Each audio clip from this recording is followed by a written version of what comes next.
Bonjour YouTube, comment ça va? Moi ça va, je pète la forme. Bizarrement, c'est les jours où j'ai pas du tout fermé l'œil de la nuit que je pète le plus la forme, c'est une dinguerie. Donc, vous l'aurez compris, j'ai pas du tout fermé l'œil de la nuit. Au bout d'un moment, on commence à s'habituer. Quand t'as des insomnies depuis des années, la seule chose à faire, c'est de s'y habituer. Sinon, bah, c'est la seule chose à faire, quoi. Donc, bref, vous, ça va. Moi, ça va tranquille. Je pète la forme encore une fois. Donc, bienvenue sur ma chaîne où je raconte des histoires de meurtres et mystères.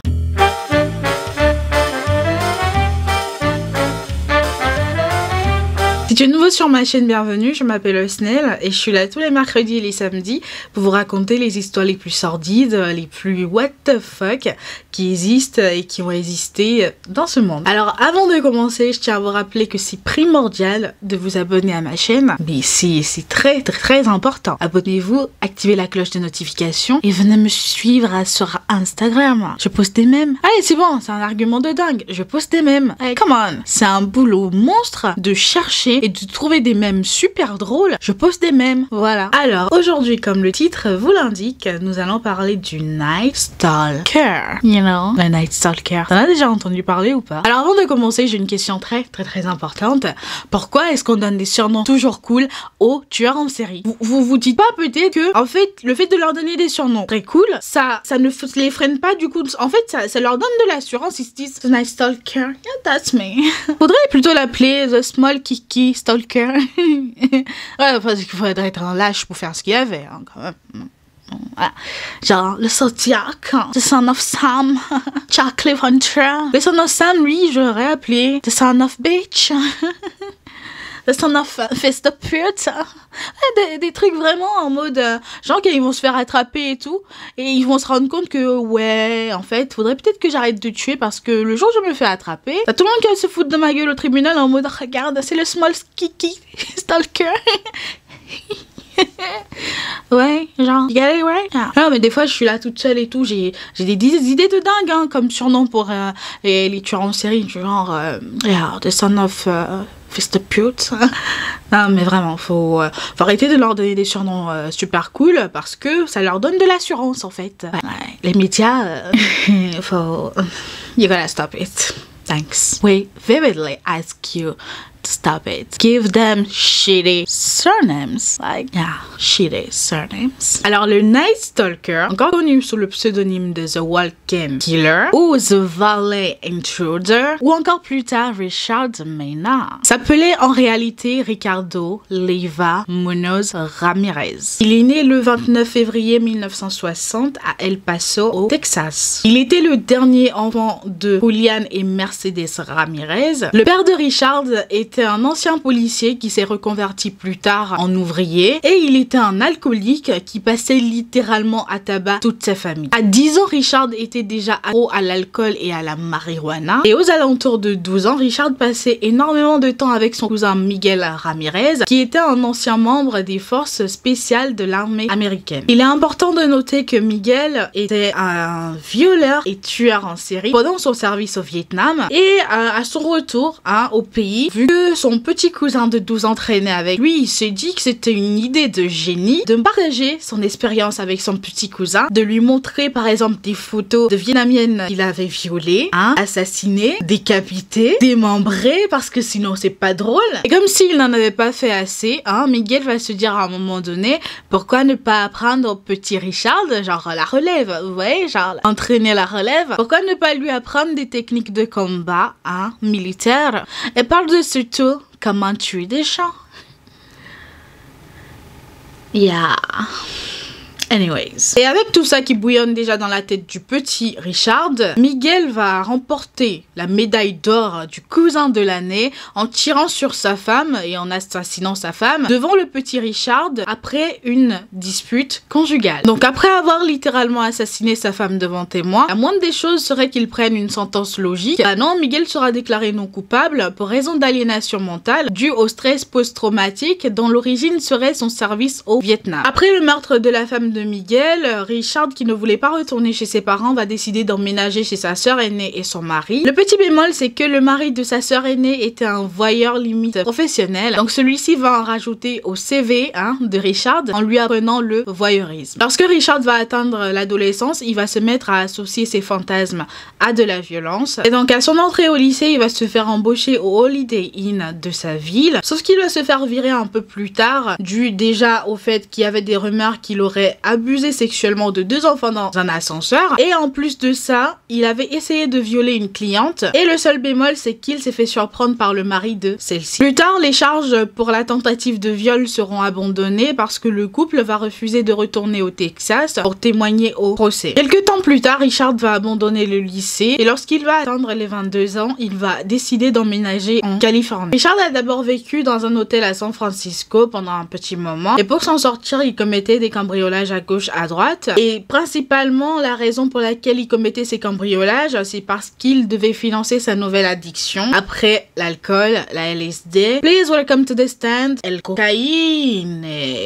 Dans cet hôtel où il vivait, il va y assassiner une petite fille de 9 ans le 10 avril 1984. Ce meurtre sera relié beaucoup plus tard à Richard, précisément en 2009. Après le meurtre de la petite fille, Richard va décider d'emménager à Los Angeles. C'est ainsi que le 28 juin 1984, une femme de 79 ans du nom de Jenny Vinco sera retrouvée morte dans son appartement. Elle avait été égorgée et le meurtrier avait laissé une empreinte, sauf que la police n'a pas pu identifier un suspect. Le 17 mars 1985, Richard va tirer sur une femme du nom de Maria Hernandez. Maria va survivre. Richard ne le savait pas, malheureusement ou heureusement. Et après avoir tiré sur Maria, il va pénétrer dans la maison de celle-ci et assassiner sa colocataire du nom de Dale Okazaki. Après le meurtre de la colocataire de Maria, Richard va décider de s'enfuir. Donc il va faire la rencontre d'une femme qui était dans sa voiture du nom de Veronica Yu. Et il va tirer sur cette femme 2 fois dans le but de lui voler son véhicule qu'il ne volera pas finalement. Le 27 mars 1985, Richard va pénétrer dans la maison d'un couple, Vincent et Maxine Zazara, un couple de 64 ans et 44 ans. Et quand il va pénétrer dans la maison, il va tout de suite assassiner Vincent et il va se mettre à battre Maxine. Il va la battre sauvagement et ensuite l'attacher. Il va la laisser dans la chambre pour aller voler les biens du couple, les bijoux et tout ça. Et quand il est parti, Maxine a réussi à se libérer de ses liens. Elle va récupérer l'arme à feu qui est sous le lit. Et lorsque Richard va revenir vers elle, elle va essayer de lui tirer dessus. Et genre l'arme n'était pas chargée. Et ça va énerver Richard qui va lui tirer dessus 3 fois. Après le meurtre de Maxine, Richard va lui retirer les yeux et partir avec. Et sur cette scène de crime, il va laisser l'empreinte de sa chaussure. Et éventuellement les douilles des balles avec lesquelles il avait assassiné ses victimes. Et en faisant les analyses balistiques, la police va se rendre compte que ces douilles-là correspondaient aux douilles qui avaient été retrouvées sur de précédentes scènes de crime. Et c'est là qu'ils vont se rendre compte qu'ils étaient à la recherche d'un tueur en série. Le 14 mai 1985, Richard va pénétrer par effraction dans la maison d'un couple, Bill et Lillian Doyle. Il va tout de suite commencer par assassiner Bill, puis il va violer et battre sauvagement Lillian. Le 29 mai 1985, Richard pénètre par effraction dans la maison de 2 femmes âgées, Florence et Mabel Lang. Il va tout de suite commencer par battre les 2 femmes âgées, puis leur administrer des chocs électriques. Sur cette scène de crime, il va dessiner un pentagramme sur les murs et sur la liste de Mabel. Le 30 mai 1985, il va agresser et violer Carol Kyle et son fils de 11 ans. Puis le 2 juillet 1985, il va assassiner Marie-Louise Cannon. Puis le 5 juillet 1985, ce sera le tour de Whitney Bennett qui, elle, va suivre. Le 7 juillet 1985, Richard va pénétrer par effraction chez Joyce Nelson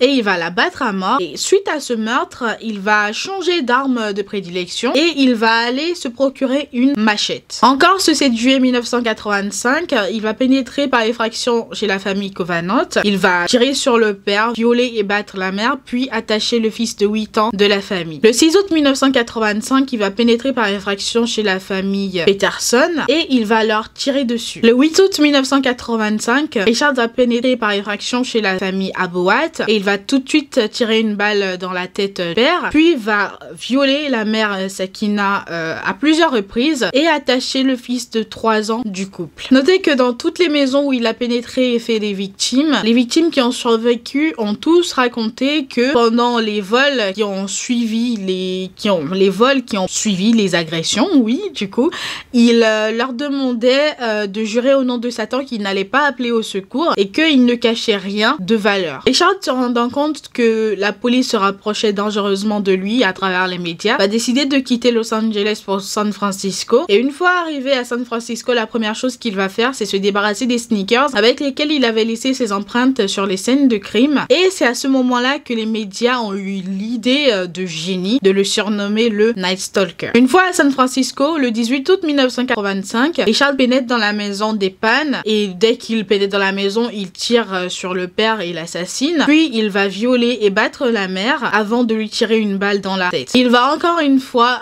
laisser un pentagramme sur la scène de crime et écrire la phrase Jack the Knife. Et en repartant, il ne s'est pas rendu compte du coup qu'il avait encore une fois laissé l'empreinte de sa chaussure. Le 24 août 1985, Richard va se rendre dans le sud de Los Angeles dans une voiture volée. Et là, il va essayer de pénétrer par effraction chez un couple. Sauf que le fils du couple était réveillé et en entendant les pas de quelqu'un qui essayait de pénétrer dans la maison, il va aller réveiller ses parents, ce qui va faire fuir Richard. Sauf que le petit, je sais pas ce qu'il lui a appris, il va courir brusquement dehors et il va noter du coup le style, la couleur du véhicule et partiellement la plaque du véhicule. Plus tard ce soir-là, Richard a pénétré chez Bill Count et sa fiancée Inez Erickson. Il va commencer par éliminer Bill, puis il va violer Inez et en la battant, il va l'obliger à jurer qu'elle aimait Satan. Et après l'avoir violée, battue, il ira voler les biens du coup du couple. Puis en partant, il va dire à Inez, dis-leur que le Night Stalker était ici. Après le départ de Richard, Inez va appeler les secours qui vont réussir à sauver Bill. Le 28 août 1985, la voiture volée que Richard conduisait le 24 précédent sera retrouvée et dans la voiture, ils vont retrouver une empreinte digitale qui va leur permettre d'identifier le Night Stalker comme étant Richard Ramirez, un jeune homme de 25 ans d'origine texane. Suite à l'identification du Night Stalker, la police va faire une conférence de presse où ils vont dire, je cite, « On sait qui tu es et bientôt tout le monde le saura aussi. Il n'y aura plus d'endroit pour toi où te cacher. » Le 31 août 1985, Richard va arriver en Arizona pour voir son frère. Sauf que son frère n'était pas là, donc il va faire demi-tour en bus pour Los Angeles. Et lorsqu'il descend du bus, il voit quoi? Il voit sa tête en première page de tous les journaux. Ce qui va se passer après ça, c'est qu'il va paniquer, il va se mettre à courir et il va traverser la route brusquement et sur son chemin, il va essayer de voler 3 véhicules sans succès parce que les autres automobilistes vont s'y opposer à chaque fois. Donc il va continuer à courir et atterrir dans une rue de l'est de Los Angeles. Là, il va essayer de voler le véhicule d'une automobiliste qui vivait dans le quartier. Sauf que les gens du quartier ne vont pas laisser faire et ils vont tous l'attaquer et le maintenir jusqu'à l'arrivée de la police. Puis Richard sera arrêté par la police et sera jeté en prison en attendant son procès. Le jour de son procès, Richard va débarquer en costume bien habillé avec un pentagramme découpé dans sa main et il va crier gloire à Satan. Le 14 août 1988, le procès de Richard sera interrompu parce que l'un des membres du jury sera retrouvé mort dans son appartement et là t'as tous les membres du jury qui vont commencer à paniquer parce qu'ils pensaient que c'était l'œuvre de Richard, sauf que il sera déterminé plus tard que ce membre du jury avait été assassiné par son petit ami. Le 20 septembre 1989, Richard sera reconnu coupable de 13 meurtres, 5 tentatives de meurtre, 11 agressions sexuelles et 14 cambriolages. Le 7 novembre 1989, la sentence de Richard sera connue et ne faites pas les choquer, c'était la peine de mort évidemment. Il était donc condamné à mourir dans une chambre à gaz. Et en attendant son exécution, Richard va mourir de plusieurs complications médicales à 53 ans le 7 juin 2013. Donc voilà les amis, l'histoire de Richard Ramirez aka le Small Kiki Stalker. J'espère que cette histoire vous aura plu. N'hésitez pas à vous abonner si vous aimez mes vidéos, activez la cloche de notification, c'est très important et venez me suivre sur Instagram, very important, mon argument de choc, je partage de même. Donc voilà, j'espère que tout se passe bien pour vous, que votre semaine, moi j'ai des examens cette semaine, donc je pense pas que la semaine sera une semaine de ouf, mais bon, en attendant qu'on se retrouve samedi prochain, je vous souhaite une bonne journée, portez-vous bien et faites de bons choix. Mouah.